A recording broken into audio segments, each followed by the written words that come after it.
On the first Tuesday of every month, 112 sirens are switched on around the city of Chicago. They are part of our emergency warning system designed to warn people of imminent danger. Today, that mainly consists of natural disasters. However, the reason they were installed in the first place is far more ominous.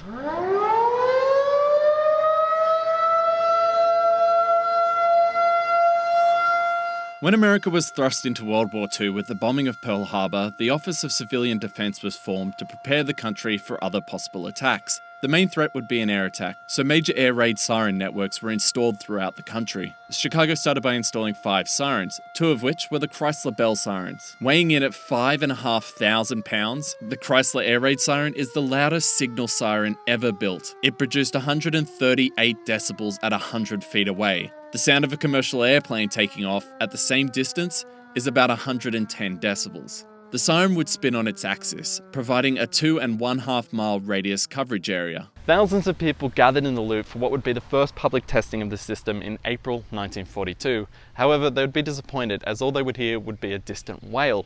To fix the problem and to create an effective system, Chicago would install 20 Chrysler air raid sirens and additional smaller steam sirens.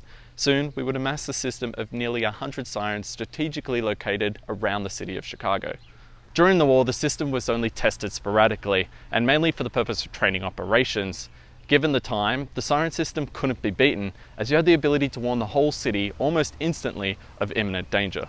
The sirens would give off a 2-minute fluctuating sound to alert for imminent danger. Civilians would then find refuge where they could tune into the radio for further updates or wait for the sirens to give off a 2-minute continuous pitch sound to announce the all clear. As one would expect, the sound of any siren would create panic. So during the war, Chicago emergency vehicles were banned from using their sirens. They had to rely on bells, whistles, and rattles instead. After the war, Chicago kept its system around as new threats were brewing from the Cold War and the possibility of an atomic attack.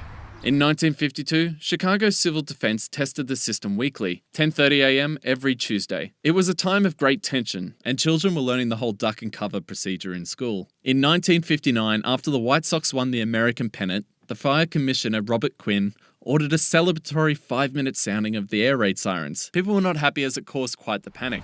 With the threats of the Cold War fading away, Chicago continued weekly tests of its system, all the way up until 1989 as far as I'm aware, even though by that time the system was in quite disrepair with only 17 of the sirens actually working. While most major cities decided to discontinue their systems, Chicago elected to revamp it, and in the late 90s installed a new $2.2 million system. Today the system will sound for 3 minutes at a variable pitch to signify a major emergency or disaster. This includes severe storms, tornado warnings, earthquake, chemical hazard or hazardous material incident, extreme winds, and biological hazards or events. While some of our sirens have the traditional air raid sound, others use a variable pitch. The combination of these, along with the weather, can create quite the spooky, otherworldly experience.